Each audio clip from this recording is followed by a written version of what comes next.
So what is flow? You've probably heard people talking about it, and they say they use flow, they're being able to be more productive in work. Flow has been around since the dawn of time, and you've probably entered into flow quite often without even realizing it. And what we want to do today is just talk about some of the what flow is and how we can identify it and how we can use it to be more creative and to be more productive. Major companies are using it today to increase their performance of the workers. And if you get a 5% increase in your flow, that equates to you being 5 times more productive than other people in the same industry. If you can increase your flow usage, say, to 2 days a week, you can be up to 1,000% more productive just for just for the week. And imagine you still have the other 3 days to work. So flow is a mental state. It's physical and emotional, and it's a balance that allows us to feel our best, perform our best, and at our peak times and thrive.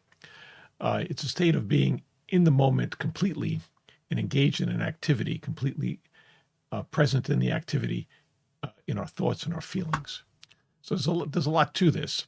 So descriptions of flow that we've seen in out there is people talk about it, but they don't really understand what that they're getting into it.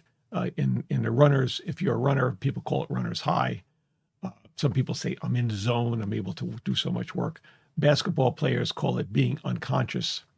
Jazz musicians call it being in the pocket, and stand-up comedians call it being in the forever box when they're in this kind of zone and they're just kind of working. And you've been there in your life, and you probably don't even realize it. So you can enter flow when you're writing a book, building something, playing sports, being creative. You can do group flow where we're working in a group with other people, and you can do into flow when you're alone. So indications of flow is when we feel our best, we perform our best, we're totally wrapped in the situation, we're totally absorbed in what we're doing, and we're focused on the task at hand. And a sense of self vanishes, our ego disappears, uh, our sense of time can get distorted, where time can speed up or it can slow down. So you've probably had the feeling, and the best way I can describe this is when you were a kid, your friends come over to play or your cousins come over or something like that, and you start playing, and all of a sudden your parents say, oh, it's time to go. And you feel like you've been playing for 5 minutes. And it's like, no, no, we just got started. And you could have been playing there for an hour or two, and it feels like you just got started doing something.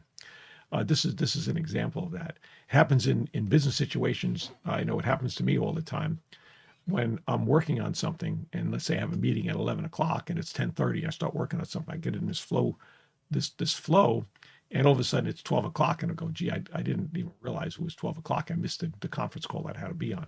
So I've found that I need to set an alarm, like, to interrupt me like 5 minutes before the conference call goes on, so that I don't miss the conference call, because I'm in this engrossed feeling of working, and everything just seems to be flowing out of me, and then working harmoniously, and then of course you miss the meeting.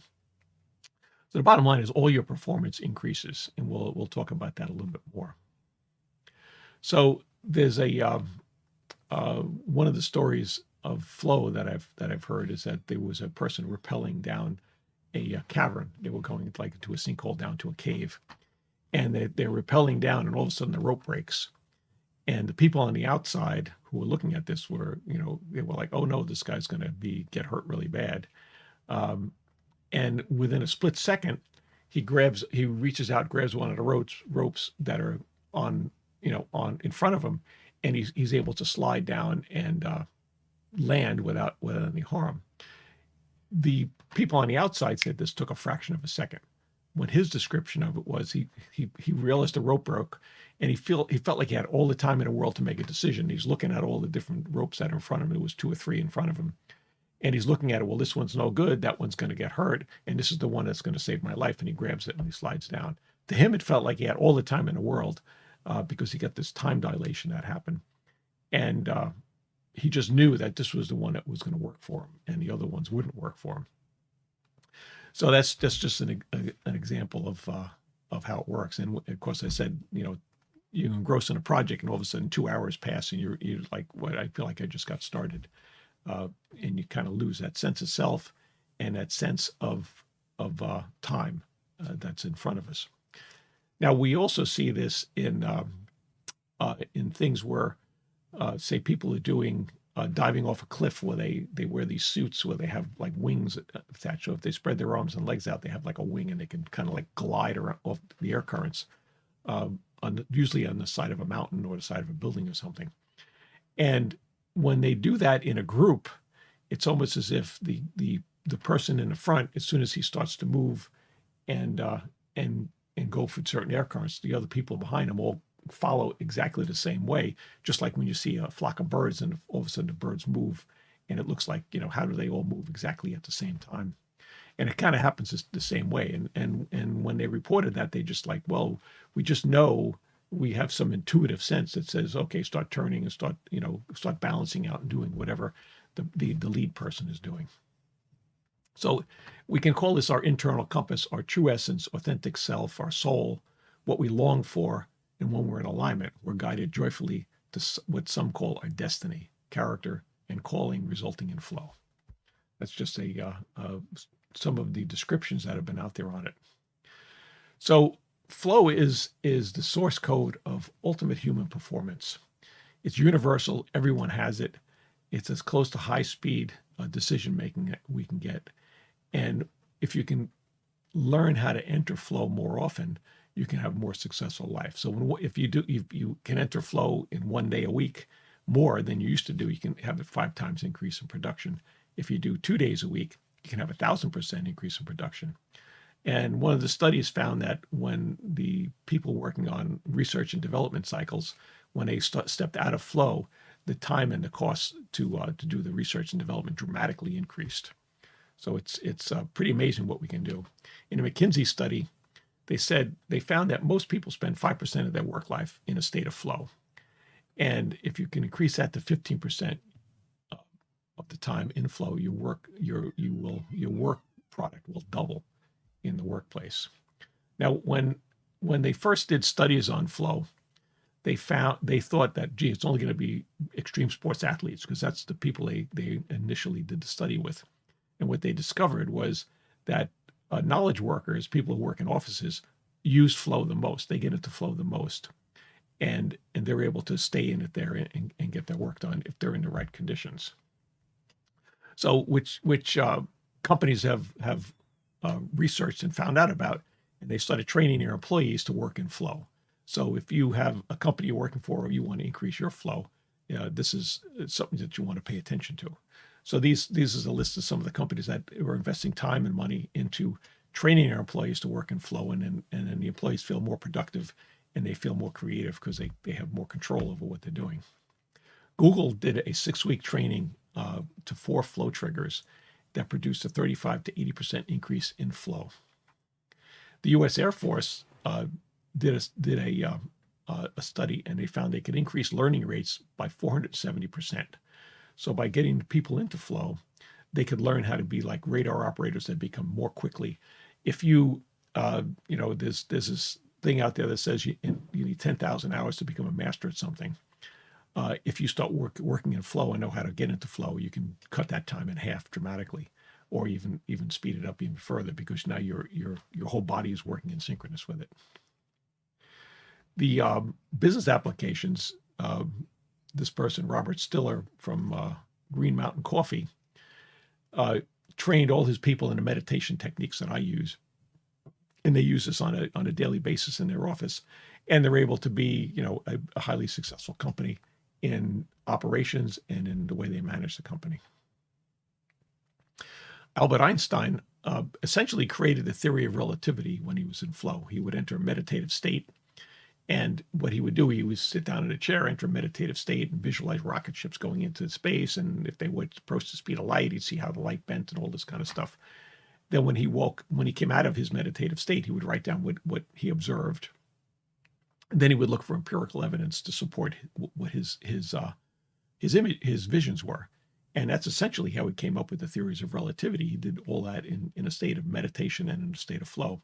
After his death at 76, they did a study of his brain, and they found he had the brain neuroplasticity of a 35-year-old. And we believe that was because he was meditating all the time, and he was using his mind creatively, being in a state of flow, he kept everything active. He was visualizing things and keeping his mind active. So who defined flow, this term that we use here? It's been around, it's been studied, and it's been around for centuries. In 1871, Albert Hein said high-risk experience can precipitate radical shifts in consciousness. Again, high-risk experiences are similar to what we found when they first started doing research into it with extreme sports athletes. In 1901, William James, the radical shift in consciousness amplifies mental and physical skills. In 1915, Walter Brannan canon, there's biology beneath our mythology. In 1950s, Jose Silver, anyone can learn to enter altered states, tapping into intuitive senses and increasing focus. In 1964, Abraham Maslow said all successful people depend on peak experiences.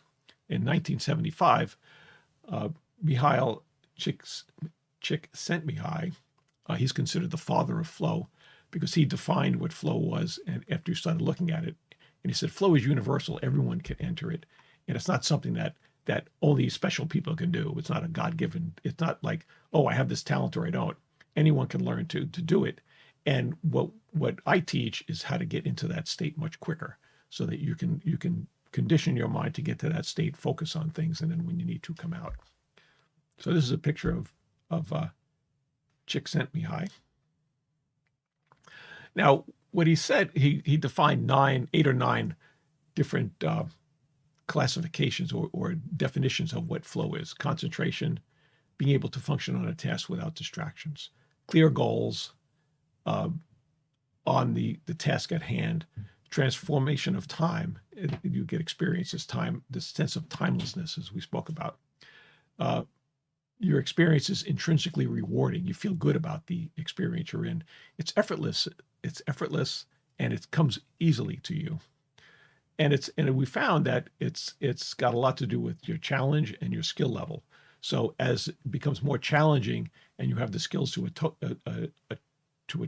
address those challenges, it's much easier to get into flow, and you seem to get into it much quicker.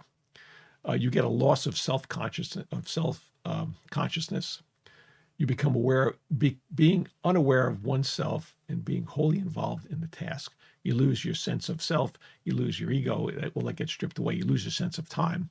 So it seems that what happens is, as you enter flow, all these distractions that we have, negative self-talk, deprecating talk, all that kind of stuff, time around us, all become, you kind of ignore them, and you just focus on the task at hand. And that's why we get this time dilation where all of a sudden we're working and it's like a couple hours later, we didn't realize what time it was.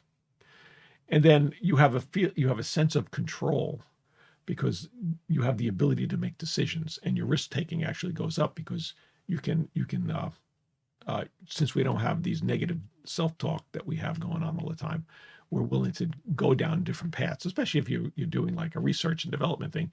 You're willing to take risks by exploring different areas, and a lot of times those risks pay out. And receiving immediate feedback in a timely manner for what we're working on. So since we've defined flow, we can measure it, and we can track performance, and we can identify easy ways to get into it. So some of the effects of flow is, one of the things that we've determined is more is not more. So your mind is actually blocking out other areas that are distractions, the sense of time, sense of self, ego, all that kind of stuff. All the non-critical functions of your brain shut down. This is called transient hyperfrontality, where the front part of your brain, certain parts shut off so that it's not a distraction to you. And you deactivate certain things like morality, willpower, planning, time, anxiety disappears, stress leaves, and you lose your sense of self. So the brain, when you're in a state of flow, the brain has 5 neurochemicals that it produces. And when you're in a state of flow, it's only when all 5 are produced at the same time.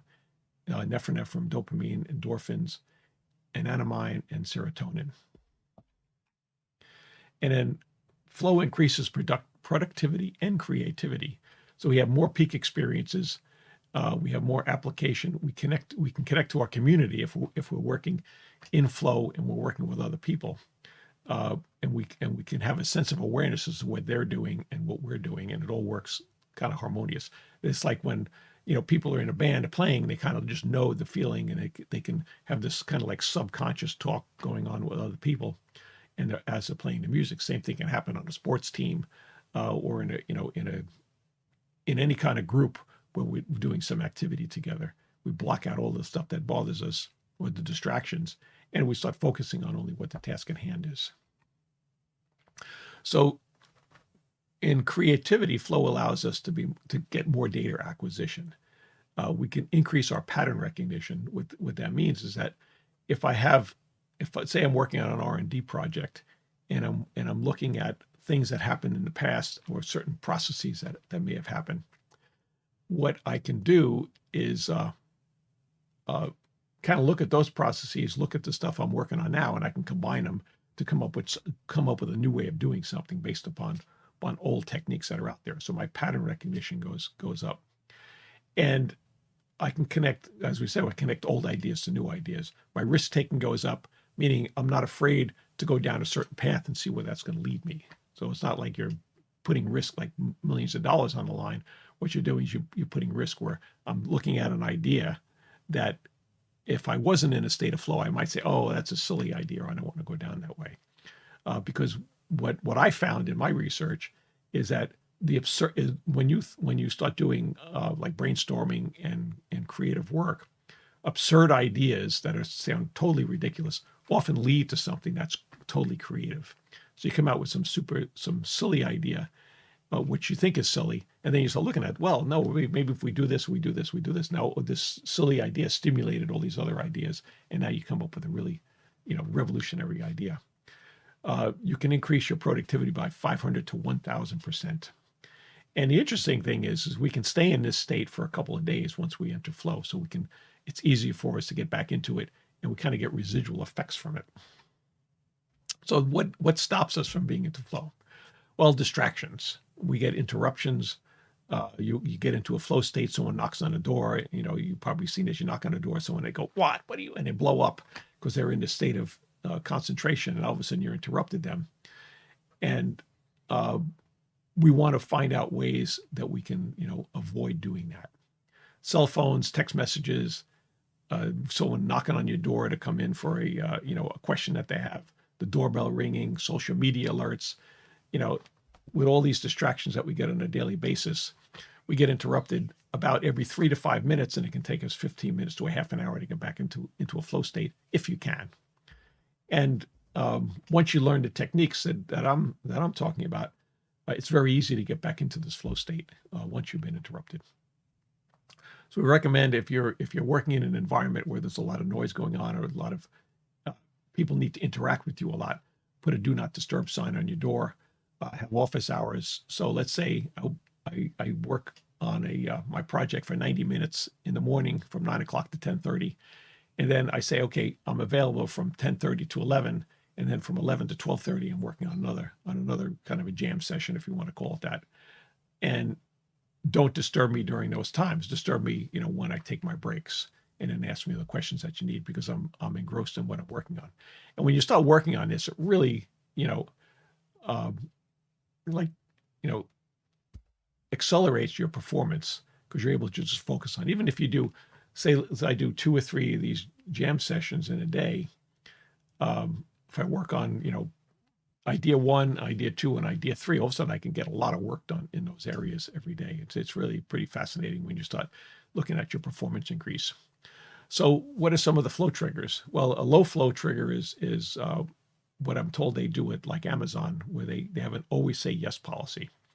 And what that means is that if someone comes up with a new idea that may or may not sound ridiculous, the manager is encouraged to say yes. If he says no, or she says no to the idea, they have to write up a 2-page report and post it on the internal company social media to explain why they said no to this project. So they want to make it very difficult for people to say no, because they want you to take the risk and go down paths. Even if it leads to a dead end, they want you to take those risks. Companies like 3M, for years, since they were formed, they wanted their employees to steal 10% of their time. And they were actually required to do this, take 10% of their time, whatever they're working on, and work on new products. And, one of the new products that came out of that stealing time, so to speak, was the 3M Post-it note. And that's it's a $1 billion product today. Everyone uses Post-it notes. And that came out of that. They were looking for one thing and they came up with something. They said, hey, this is, I was trying to create a super strong glue, and I created something that, was a Post-it note that it's a really, really weak glue. But they said, hey, I can use it for, creating these little sticky notes. And they created an industry for sticky notes, essentially. Medium flow triggers are, you have autonomy to work with you're working on. You want uninterrupted concentration. And then flow follows your focus. What are you focused on? Whatever you focus on the most is what you're going to be working on. There's individual flow triggers. You need purpose, passion, risk, novelty, complexity, unpredictability. You want to be embodied in it. You want immediate feedback to the work you're working on to see if it's working or not. Clear goals, a challenge, and skill ratio needs to be in the right proportions. And you want your creativity increases and your pattern recognition increases. Now, group flow triggers are very similar to this, except we get a blending of egos, and it all blends together, and we start working in harmonious with each other. We have shared goals and shared risk. And there's open communication between everyone. A lot of the communications when you're in these group flow situations, it's all subjective. It's subjective communication. Now, objective communication is what we're doing here. We're talking on objective level, the world around us. Subjective communication is when we do something in our mind and we're kind of connecting to someone else's mind. And we kind of just know. It's like, if you're talking to someone and you just know what the next word is that they're saying, or, they kind of understand what you're saying. So there's this open communication that's at this subjective level where we just kind of we're kind of in sync with each other. And extreme triggers are everywhere. In novelty, complexity, unpredictability, risk. And this is where, with the extreme sports athletes, it comes in because they're in a risk situation. And as soon as they go into this risk situation, their mind immediately goes into flow because it's like, well, you could get hurt. And I don't want to get hurt. So it cuts out all the distractions. It's almost like an addiction with some of them. If you read some of the reports, they'll be doing something, they'll get hurt, and they have to go back and do it again because they just feel compelled to, even though they broke an ankle or whatever. And then they go and they complete it the second time. So it's really a pretty fascinating thing that happens to us. The U.S. Air Force uses something called transcranial magnetic stimulation. What that is they put a little hat on, or they put something that looks like a hat, and it has magnets on the side, and it pulsates between 1 and 10 cycles per second. Now, it's interesting, 10 cycles per second is the alpha frequency, which is alpha. If I put a device on to measure your brain frequency on your head called an electroencephalogram, the frequency that we're at now is between 14 and 21 cycles per second. That's called beta. When I go to sleep into what's called rapid eye movement sleep, or dreaming, or REM sleep, we're at the 10 cycles per second. This is the same level that children are at until they reach about puberty, which is why they learn so fast. They can just absorb everything like a sponge. And so what they're doing in the Air Force is they're pulsating these magnets at 10 cycles per second, kind of like to pull the brain down to this flow state. And they can have, they use it a lot for radar operators because they get into a flow state while they're watching the radar screen, and they can identify patterns much quicker. So 4 days of focused meditation increases cognitive function is one of the things that the U.S. Air Force found. So how do we learn to enter flow? Well, if you're a yogi, a master, you live in the mountains and you practice yoga and you just meditate all day long, over the course of 30 years, they just eventually figure out how to do it. I can teach you in about 4 days how to enter flow and how to enter a meditative state. So and when I say meditation, my definition is consciously altering your brain frequency. So in a matter of a few seconds, you can go from beta at right now, and you can go to this alpha level where you can be more productive. Once we're at this alpha level, we can now teach you how to use meditation and how to use this alpha level to stay into flow and to do all sorts of stuff. So learning meditation is a great way to do it. learning to focus our breath also help us because it gives your ego something to do when you're focusing on your breath and allows you to enter, again, a meditative state. And it allows you to become more aware of your physical sensations, which you can use to identify when you're entering into flow. So as you start to learn this, you can feel when you enter it, and it feels kind of good because you can feel yourself just slipping in, and all of a sudden, everything just starts moving and then flowing, and then you're kind of in the zone to do it. And with the techniques that we teach, we can teach you how to stay into a flow state so that you don't, you can use this in any kind of thing, in any kind of situation that you're in. We do 4 days of meditation training. We teach you how to enter altered states of consciousness. And these are some of the techniques that we teach you how to enter flow. And you can enter this alpha state, and you can use it for, say you're going to hear a lecture, or you're going to read a book or something. You can enter this state, read your material, and go back and do a quick meditation. Condition yourself that, hey, anytime I need to recall this information, I can recall it easily. And you're tapping into all your creative senses inside of you. So we have 29 techniques and meditations that we do, and this is to help you condition yourself to learn how to enter flow. So it's kind of like going to the gym. If you went to the gym once and just did a couple of bench presses, and you walked out, you would like, well, I really didn't gain any muscle mass or anything. But as you start exercising this, and we do it over a 4-day period, you condition your mind how to get there very quickly. And then we give certain exercises to show you, to give you feedback that your intuition is working better. And when we say intuition, it's kind of what people call it their gut reaction. Okay, I had a gut reaction. My gut is telling me this is a good idea or a bad idea. And intuition is the way I like to explain it is if, let's say you're on the East Coast of the United States and you want to drive to the West Coast, you wouldn't just get in your car and start driving in relentlessly and go, well, geez, maybe I should go up this road or maybe I should go down that road. You'd be looking at the street signs to get to your destination. And paying attention to your intuition is essentially paying attention to the street signs so you can get information on it. And people use this to find parking spots. They use it to see, gee, which store should I go to that's going to have the products I need in stock. Use it for their business. The uses are really endless. I've learned these techniques in the early 1980s, and I use them every day since then. And I've used them in product development, in writing computer products, and the products that I designed always exceeded the expectations of the people that were requesting the product. So after they were received the product, they were made comments like, "I didn't know our software could do this kind of thing," because you're using your creative senses and you're saying, "Well, gee, I can do this, I can do this. Let me combine it." All of a sudden, you have something that is revolutionary in the ideas.